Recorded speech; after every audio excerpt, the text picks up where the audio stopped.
New ইয়ারের নতুন একটা রেসিপি। না, বাকিদের জন্য হয়তো নতুন নাও হতে পারে, আমার জন্যে তো কি দেখছো, লুচি। আর তার সাথে এটা কী খাচ্ছি চলো দেখি। ছোলার ডাল ভালোভাবে ভিজিয়ে দিয়েছি। কেন ভিজিয়েছি দেখো, পরের দিন সকালবেলা কি ডাসা ডাসাভাবে ফুলে গেছে, জলটা অ্যাবজর্ব হয়ে গেছে। আচ্ছা, এখানে আমি এক বাটিতে একটু চারমগজ আর কাজু একটুখানি আমি ভিজিয়ে রাখছি। এই ধরো 2 ঘন্টা মতন ভিজিয়ে রাখবো। তোমরা চাইলে ওভারনাইটও ভিজিয়ে রাখতে পারো, সেটা আরও বেটার হবে। এবার আমি কিছুটা ডাল ছোলার ডালের জন্য ব্যবহার করব, বানাবো। আর কিছুটা ডাল আমি ধোকার ডালনা বানানোর জন্য। তো তার জন্যে পেশার জন্য আমি কি করছি দেখে নাও।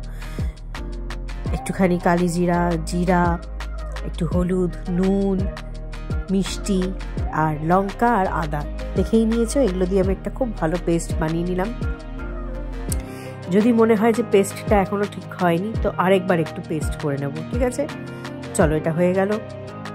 সর্ষের তেলে আমি কালি জিরা ফোড়ন আর জিরা ফোড়নটা দিলাম আর একটু হিংও দিলাম।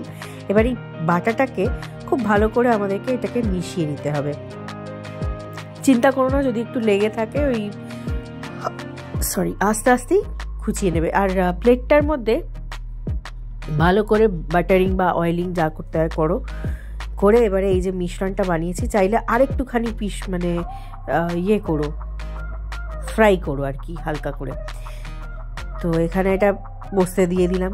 এবার এখানে টমেটো, পরিমাণ মতন টমেটো, কাঁচা লঙ্কা আর আদা নিচ্ছি। কেন নিচ্ছি? কারণ এতগুলো টমেটো আমার 2টো রেসিপিতে চলে যাবে, সেই জন্যই একসাথে করছি। তো এখানে এই চপিংটা আমি আর কি দেখাবো তোমাদেরকে, খুব একটা তত মাইনিউটলি দেখানোর নেই, তাই স্পিডে রাখছি। তো এবার দেখতে পাচ্ছ এই বাটাটাকে আমি করার জন্য এর মধ্যে দিয়ে দেবো জিরা, হলুদ আর লঙ্কা গুঁড়ো আর নুন। চিনিটা এখন দিও না, তাহলে অসুবিধা হয়ে যাবে। চিনিটা যে কোনো রান্নার লাস্টে দেবে, যদি দাও তাহলে যদি কিছু সিদ্ধ হওয়ার বাকি থাকে সেটা সিদ্ধ হয়ে যায়। দেখো, এটা পেস্টও হয়ে গেল। এবার আমি এগুলো ছুরিটার উল্টো সাইড দিয়ে কিন্তু কাটছি, ঠিক আছে? ঠিক মনে হচ্ছে না happy birthday to me, happy birthday to me. তো এগুলো আমার হাতে বানানো ধোকলাগুলো ছিল। আজকে কেন জানি না আমার ধোকলাটা মজেনি। আমি আবার কখনো রেসিপিটা ট্রাই করলে তোমাদের দেখাবো। তো এখানে আমি বড় এলাচ আর জিরা দিয়ে দিয়েছি। ওই তেলেই, ওই কড়াইতেই ভাজছি সব। আলুটাও ভেজে নেবো এবার। চলো, একে একে এই ডুমু করে আলু, তোমরা চাইলে অন্যভাবেও কাটতে পারো, সেটা তোমাদের ব্যাপার। এবার ভালো করে লালচে করে ভাজার পরে এই পেস্ট যেটা আছে সেটা দিচ্ছি, যেটা আমার টমেটো, কাঁচা লঙ্কা, আদা ছিল সেই পেস্টটা। এবার দেখো খুব ভালো করে এগুলোকে মিক্স করে নিচ্ছি। এবার একটা কথা বলি, আমার এই আজকের রেসিপিটাতে আমার একটা ভুল যেটা হয়েছে সেটা হচ্ছে গিয়ে যে প্রত্যেকটা রান্নার আগে যে মশলা বাটার সময় না আমি একবারের জন্য ওইটাকে ধুয়ে নিচ্ছিলাম না, একটু জল ধোয়া করে নিলেও হয়ে যেত।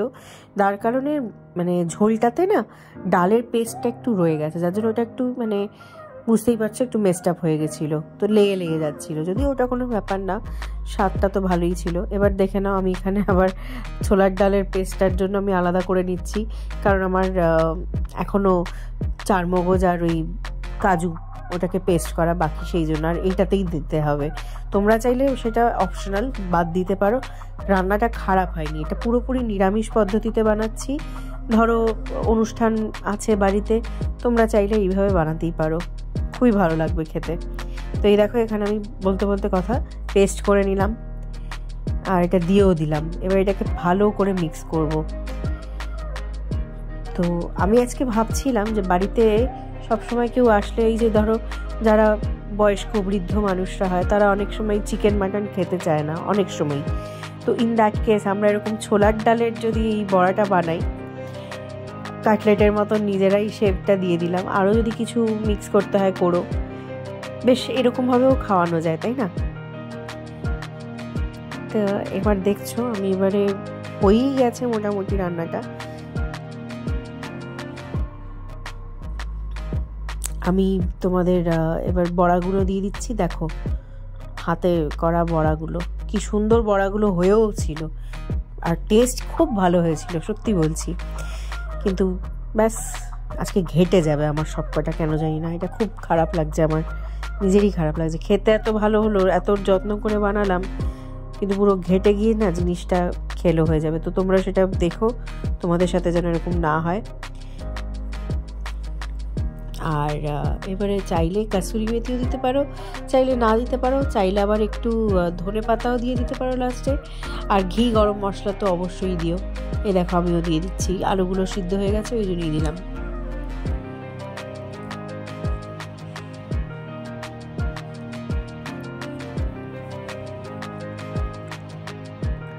আর আজকাল তো রোজই কিছু না কিছুভাবে হাত কাটছে, কি করব, মানে আঙ্গুল কেটে যায় কোথাও না কোথাও থেকে কি কোনো কারণে।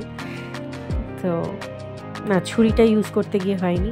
আর হ্যাঁ, ছুরিটা ওই তোমার কি মহুয়া ফ্রম ক্যালিফোর্নিয়া নাকি প্রবাসী ঘরকন্যা, সে ওর মতনই আমরা নুনটা এই ছুরিটা নিয়েছি, খুব ভালো লেগেছে, ইনফ্লুয়েন্সড হয়েছি।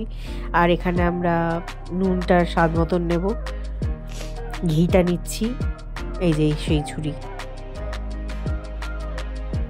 আবার বলো না কেউ কপি করে নিয়েছে, তার জিনিস দেখিয়ে মানুষকে ইনফ্লুয়েন্সই করা হয় মোস্টলি। আমরা রান্না বান্না দেখেও ইনফ্লুয়েন্সড হয়ে রান্না করি, তাই না?